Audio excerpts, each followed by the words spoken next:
नमस्कार दोस्तों। राहुल गांधी कहते थे कि नरेंद्र मोदी इस देश के लिए डिजास्टर है। आज यह साबित होने लगा है। राहुल गांधी कहते थे कि नरेंद्र मोदी युवाओं के भविष्य से खेल रहे हैं। आज यह दिखने लगा है। राहुल गांधी कहते थे कि नरेंद्र मोदी इस देश के सौदागर हैं। आज समझ में आ रहा है। आज दिख रहा है कि किस तरह से नरेंद्र मोदी इस देश की बर्बादी की, इस देश के युवाओं की बर्बादी की और इस देश के लिए आपदा की, हादसों की पूरी भूमि तैयार कर रहे हैं। जी हां, कबो वे शायद भगवान भी उनसे खुश नहीं। और यही वजह है नरेंद्र मोदी ने जिस दिन शपथ ली, तीसरी बार प्रधानमंत्री पद की, जलपाईगुड़ी में कंचनजंगा एक्सप्रेस में हादसा हुआ। दर्जनों लोग मर गए,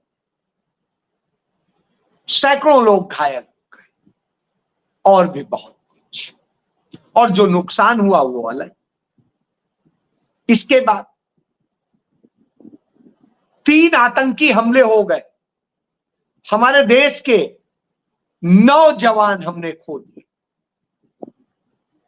दर्जनों सैनिक हमारे घायल हो गए और तमाम नागरिक मर गए। नरेंद्र मोदी को कोई फिक्र नहीं। इसके बाद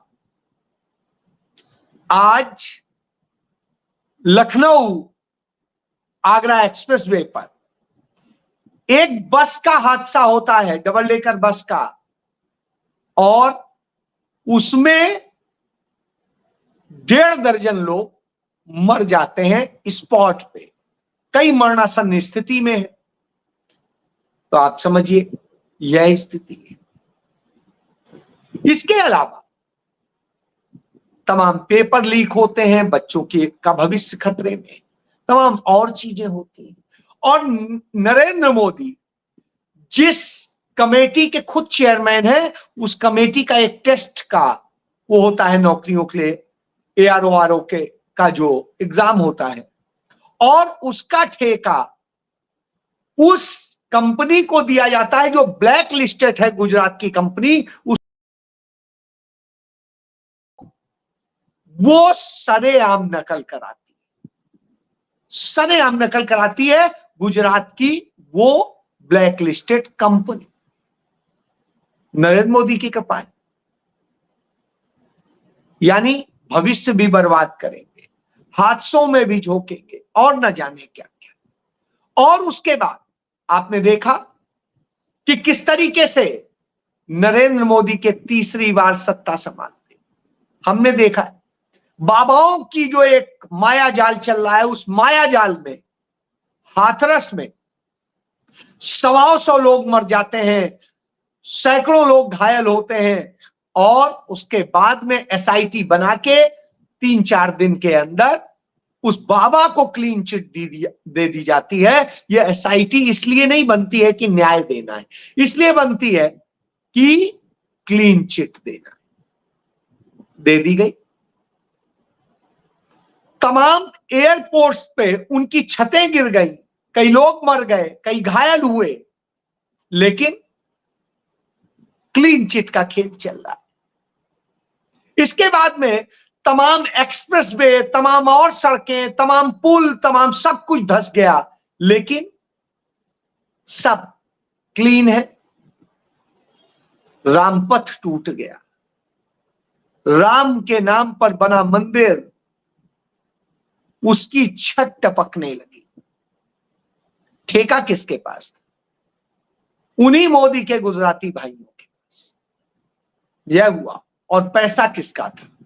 हमारा, आपका। यह सब हो रहा हो तो आप कहेंगे अरे, तो मोदी जी क्या कर रहे हैं? मोदी विदेश घूम रहे हैं, खरीदे हुए सम्मान ले रहे हैं, उसके बदले में क्या क्या दे रहे हैं वह देख लीजिए, क्या क्या समझौते करके आए। किसको ठेके पट्टे मिलेंगे यह भी तय हो गया। तो उस देश में जब यह करते हैं और वहां से सीख के क्या आते हैं कि कैसे लोगों को पक्की नौकरी नहीं देनी, उन्हें आउटसोर्स पे रखो, उन्हें ठेके पे रखो, जिससे वो डर में जिए, और डर में जिएंगे तो हम सत्ता चलाएंगे। यही तो पुतिन का मंत्र है, वही सीखते। तो चलिए आज बात करते हैं इसका असर भारत में क्या है। आप यदि यह सपना देख रहे हैं कि आपका बच्चा या आप बहुत अच्छे मेधावी हैं, पढ़ लिख करके बड़े काबिल बन जाएंगे, कहीं सरकारी नौकरी मिल जाएगी, भविष्य सुरक्षित हो जाएगा, सब कुछ हो जाएगा, तो भूल जाइए, ऐसा होने नहीं जा रहा है। अब भारत सरकार उसकी तैयारी कर रही है कि आपको कोई पक्की नौकरी न दी जाए। भारत सरकार यह कर रही है कि जितने पीएसयूज हैं, जितने भारत से केंद्र सरकार के तमाम सारी कंपनियां हैं, उनको कैसे बेचा जाए। और उनके बेचने के लिए कंपनियां तभी प्राइवेट खरीदेंगी जब उन्हें कर्मचारियों की लायबिलिटी नहीं मिलेगी। तो उस लायबिलिटी से कैसे मुक्ति दिलाई जाए और कंपनी को प्रॉफिट में लाया जाए, उसके लिए अब कर्मचारी भर्ती नहीं करने, उन्हें आउटसोर्स करना है, उन्हें अग्निवीर के टाइप में रखना है, ठेके पे रखना है। ठेके पे सेना हो गई और ठेके पे ऐसे ही सारी चीजें कर। हमने देखा है कि जब से नरेंद्र मोदी आए, उन्होंने आईएएस जैसी जो भारत की सर्वोच्च सेवा मानी जाती है, उस सेवा में लिटरल एंट्री शुरू कर दी। जो डायरेक्टर्स के पोस्ट होते थे, डिप्टी सेक्रेटरी के पोस्ट होते थे, ज्वाइंट सेक्रेटरी के पोस्ट होते थे, एडिशनल सेक्रेटरी के पोस्ट होते थे, उन पर लिटरल एंट्री करके बाहर से लोगों को भर लिया गया।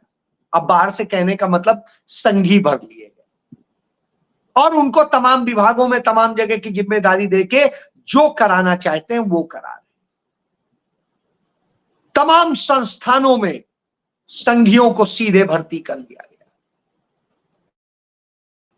के नाम पे जो हो रहा है वो देखिए।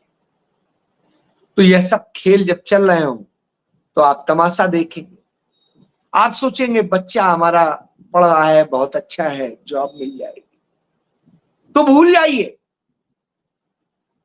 क्योंकि 2019 में जो सरकार ने रिपोर्ट पेश की थी उसके मुताबिक भारत में 348 पीएसयूज थे, इंटरप्राइजेस थे भारत सरकार के। और नरेंद्र मोदी जी जब अब तीसरी बार शपथ ले रहे हैं तो जो बचे हैं वो 200 से भी कम बचे हैं और उन्हें अब घटा करके 3 दर्जन पे लाना है, यानी 28-29 के करीब करीब लेकर के आना है। तो 28-29 पीएसयू रहे, बाकी सब बिक जाए। आपने देखा है इंडियन एयरलाइंस जो है, एयर इंडिया और ये सब होते थे, नेहरू जी ने बड़ी मुश्किलों से उसको टाटा से ले करके भारत सरकार की बनाई थी और वो किया था। श्रीमती इंदिरा गांधी ने तमाम बैंकों का जो साहूकारों से मुक्त करा करके ला करके भारत का उसका राष्ट्रीयकरण किया था, उसे नहीं किया। नेहरू जी ने तमाम इंश्योरेंस कंपनियों को लेकर के उसका राष्ट्रीयकरण किया था, उन्हें इस देश की जनता को सौंपा था। नरेंद्र मोदी क्या कर रहे हैं, उन्हें उन निजी हाथों में सौंप रहे हैं। एयर इंडिया, इंडियन एयरलाइंस दोनों सौंप चुके हैं। अब भारत का उड्डयन मंत्रालय बगैर किसी विमान सेवा के पूरे दुनिया में इकलौता ऐसा है जिसके पास कोई एक विमान नहीं। तो यह समझिए। दूसरा, निजी सेक्टर को कैसे बढ़ावा देना है, उनके लिए हम सर्विस प्रोवाइडर बन के रहे। और सर्विस प्रोवाइडर में भी आप देखिए, जो एयरपोर्ट अथॉरिटी ऑफ इंडिया में होता था कि सारे सरकारी कर्मचारी होते थे, अब वो नहीं। अब उसमें अपर लेवल पे तो कुछ है, जो बचे हैं आगे देखिए उस पे भी क्या हो। नीचे सारे आउटसोर्स कर दिए गए हैं, चाहे किसी भी सर्विस के हो, चाहे सफाई के हो, चाहे दूसरी चीजों के हो, सब आउटसोर्स। तो नौकरी का सपना छोड़ दी, निजी नौकर बनिएगा किसी सेठ के, कंपनी भी नहीं कह रहा हूं, सेठ के, क्योंकि कंपनी तो कहने के लिए होगी, वो सेठ के हिसाब से चलेगी, उसके लिए पूरी व्यवस्था कर दी गई। भारत सरकार की तमाम कंपनियां जो बेची जा रही हैं, उन्हें कौड़ियों के भाव नहीं, कबाड़ के भाव बेचा जा रहा है। उदाहरण देता हूं, कोई कंपनी, जैसे मैं इंश्योरेंस कंपनी की बात करूं, LIC की, LIC का 36 लाख करोड़ रुपए का एसेट होता था। आज स्थिति है, भारत सरकार ने जो उसको मार्केट में लाकर के स्थिति करी है, उसमें उसका एसेट 5 लाख करोड़ का भी नहीं है। तो आप समझिए 36 लाख करोड़ का था, 5 लाख का भी नहीं है। उसने अडानी को और दूसरों को सबको पैसे दिए और सबके उसमें हो किए। यह इसी तरह SBI ने और तमाम सारी बैंकों के राइट ऑफ कर दिए गए, तमाम सारे बुक को साफ कर दिया गया, और हालत ये हो गई 1 दर्जन बैंक मर्ज करके सिर्फ 5 बैंक बच गए। अब जो बचे हैं उन्हें कैसे खत्म करना है, इस पर काम चल रहा है। उधर बैंकों में जो भर्तियां होंगी, अभी 6000 भर्तियां निकली यूको बैंक में, पंजाब नेशनल बैंक में, सेंट्रल बैंक ऑफ इंडिया में। वो कोई भर्तियां ऐसे नहीं निकली, ऑनलाइन भर्ती होगी और उसके बाद में आप नौकरी करिएगा, अप्रेंटिसशिप पे नौकरी मिलेगी और आप ठेके पे रहें। अब आपको परमानेंट नौकरी नहीं मिलेगी, तो भूल जाइए। इसी तरह रेलवे में आप देख लीजिए, रेलवे 1853 में शुरू हुआ था, आज रेलवे में 3 लाख से अधिक पद खाली है, लेकिन उन्हें भरा नहीं जा रहा। एक उदाहरण दे देता हूं, 2019 में ग्रुप डी में भर्ती के लिए निकला एडवर्टीजमेंट, उसकी परीक्षा हुई 2022 में, 23 फरवरी 2022, और एक ही परीक्षा होनी थी जो पहला एडवर्टीजमेंट निकला था, आवेदन मांगा गया, और उसके बाद में वो परीक्षा देते एक और आया कि अब एक और परीक्षा पास करनी होगी। वो कब होगी अब पता नहीं, यानी आपका भविष्य तो खत्म है। तो एक भर्ती के लिए जिसमें ग्रुप डी में आपने आवेदन किया, 3 साल बाद एक परीक्षा हुई, 3 साल बाद में फिर एक परीक्षा होगी, अब वो पता नहीं कब होगी, और फिर आपको कितनी नौकरी, 3 साल बाद में नौकरियां खत्म हो जाती हैं, पद खाली रहता है। उससे हमारे देश में करीब करीब 1 करोड़ के आसपास नौकरियां खत्म हो चुकी। कोविड के दौरान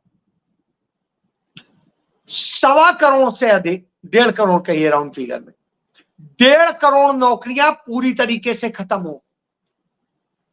GST नोटबंदी ने इस देश में बर्बादी का काम किया, उसके कारण नौकरियां खत्म हुई। ये नहीं है कि स्वाभाविक रूप से हो रहा हो, नरेंद्र मोदी सरकार की नीतियों के कारण आपके रोजगार छिन रहे। और इसके बाद जब अब भर्तियों का बारी आती है तो कहा जाता है नहीं, अब परमानेंट भर्ती नहीं करनी। जैसे 3.5 लाख के करीब सेना में पद खाली, लेकिन भर्ती किससे किए जाएंगे? अग्निवीर से। और अग्निवीर से भर्ती करके आपकी स्थिति होगी, अब तक 1 साल के भीतर जब से अग्निवीर लागू हुआ है, आप ये सोचिए 20 अग्निवीर मर चुके हैं, 20 अग्निवीर, कई ने आत्महत्याएं की। तो इस दशा में आके युवाओं का कि 4 साल की नौकरी, उनके भविष्य की स्थिति खराब, जिनकी अपनी ये लग रहा था कि शादी हो जाएगी, हो जाएगी, शादियां टूट गई। अरे अग्निवीर है, सैनिक नहीं है। और शहीद भी आप शहीद नहीं कहलाते, आप तो अग्निवीर कहलाते, शहीद तो परमानेंट वाला कहलाता। तो वह भी स्थिति। इसके अलावा इसी तरीके से तमाम विभागों में अब अग्निवीर स्टाइल में ही होगा या आउटसोर्स से होगा, यानी वो भी नहीं, हम अपने यहां भी नहीं रखेंगे कॉन्ट्रैक्ट। हम अपना भी कॉन्ट्रैक्ट करने की बजाय हम ठेकेदार से कॉन्ट्रैक्ट करेंगे। ठेकेदार जाने आपको क्या करना है, वो हमें अपना मैन पावर सप्लाई करेगा। उत्तर प्रदेश सरकार ने इस पर सर्वे शुरू कर दिया है। उत्तर प्रदेश सरकार ने सभी डिपार्टमेंट को चिट्ठी भेज के उनसे मांगा है और इस पर कैसे किया जाए, आउटसोर्स की जाए सारी नौकरियां, इस पर बात की। पुलिस तक में आउटसोर्स करने की व्यवस्था। तो आप ये समझिए कि आउटसोर्स इस ढंग से हो, और आउटसोर्स का यह सिस्टम बनाने की बात। इसके अलावा तमाम सारे, चाहे पावर सेक्टर हो, कोल सेक्टर हो, डिफेंस सेक्टर हो, स्पेस सेक्टर हो, और तमाम जितने मैन्युफैक्चरिंग और दूसरे सेक्टर्स हो, उन सभी सेक्टर्स की तमाम कंपनियां जो भारत सरकार की कंपनियां थी उन्हें बेचने किया। और फिर जब इस पर सवाल उठता है तो कहते हैं ये तो कांग्रेस ने शुरू किया था, मनमोहन सिंह की थी। यस, मनमोहन सिंह की थी, लेकिन उनकी निजीकरण नहीं थी, उनकी विनिवेश थी, और विनिवेश में निजी कंपनियों को नहीं बेचा जाता। भारत सरकार की ही कंपनी, एक कंपनी दूसरी कंपनी को हायर करती थी, और मतलब एक जेब से पैसा निकाल के दूसरी जेब में डाल करके और उस कंपनी को बचाने की कोशिश की जाती थी। यह विनिवेश। तो मनमोहन सिंह सरकार में विनिवेश का मतलब यह होता था, लेकिन मोदी सरकार में विनिवेश का मतलब अदानी अंबानी जैसे पूंजीपतियों को बेच दे। एयरपोर्ट्स बेच दो, पोर्ट बेच दो, सड़कें बेच दो। सड़कें तो 100% बेच दी। आप देखिए, सड़क का ठेका निकलता है, प्राइवेट कंपनी बनाती है, प्राइवेट कंपनी उसकी वसूली का ठेका लेती है, और प्राइवेट कंपनी उसका बेनिफिट कमाती है, और सरकार को एक मुनाफा का वो दे देती है। जमीन इस देश के लोगों की, हमारी आपकी, पैसा जो उसमें लगा वो हमारा आपका, जो गवर्नमेंट मशीनरी लगी वो हमारी आपकी, और बाकी खत्म। तो इस तरह से करके इसको किया है। इसी तरीके से तमाम चीजों में हो रहा है। अब नगर निगमों के लिए भी यही तैयारी है कि उनमें सारे काम जो है प्राइवेट से ही किए जाएं। तो अब इतने अफसर रखने की जरूरत नहीं, इतने कर्मचारी रखने की जरूरत नहीं, ये सब आउटसोर्स करो। और शुरू हो गया है। आप किसी भी चले जाए, मैं चंडीगढ़ नगर निगम की बात करता हूं, इनके हर डिपार्टमेंट में चाहे बाबू हो, चाहे कर्मचारी हो, चाहे कुछ हो, वो आउटसोर्स कंपनी से ही लिए जा रहे हैं। अब परमानेंट नहीं है। जमादार आउटसोर्स किए जा रहे, सफाई कर्मी आउटसोर्स किए जा रहे, स्वास्थ्य कर्मी आउटसोर्स किए जा रहे हैं, डॉक्टर आउटसोर्स किए जा रहे हैं, नर्सेज आउटसोर्स की जा रही। और यह पंजाब की बात करें, पंजाब में आम आदमी पार्टी की सरकार, उसने सभी विभागों में आउटसोर्स करना शुरू कर दिया। फायदा किसको होता है? अदानी अंबानी जैसे लोगों को, उन पूंजीपतियों को या सरकार के करीबी ठेकेदारों। और परीक्षाओं का जो खेल है वो मैं बता ही चुका हूं। नीट परीक्षा का जो पूरी प्रणाली बनाई वो पूरा उसमें निजी सेक्टर को दे दिया कि यहां कंपनियां जो है टेस्ट कराएंगी, कंपनियां वो करेंगी, कंपनियां सब करेंगी। और जैसा मैंने बताया कि नकल का पूरा काम चल रहा है, सारी धांधली हो रही, आप देख ही रहे नीट पेपर में आपने और दूसरे पेपर्स में।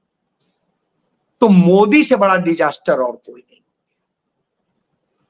युवाओं का भविष्य खत्म है, आपका भविष्य खत्म है। भविष्य में आप सोचते हैं कि आप आपके बच्चे अच्छा पढ़ा करके आप कहीं पे उसे अच्छे से सेट करा लेंगे, तो भूल जाए। अब उसे किसी ठेकेदार का नौकर बनना है, सरकार का नहीं। जब तक वो तैयार होगा, मोदी ने कहा ना कि मैं तीसरी बार आया हूं तो पूरे दम से तिगुनी ताकत से अब करूंगा, तो अब वो तेज हो गया। और उसके लिए पूरी तैयारी इस बजट में निर्मला सीतारमण पेश करने जा रही, और यह काम स्पीड से शुरू होगा। तो अब तैयार हो जाइए तमाम उन फिर से उसी राज में लौटने में कि आप तमाम निजी उनके नौकर बनके गुलामी की वो काटेंगे, क्योंकि सरकार आपको सुरक्षित जीवन नहीं जीने देगी। वो चाहेगी कि आप असुरक्षित रहें तो हर समय डर में जिएंगे और वो जो चाहेगी वो करा ले। जय हिंद।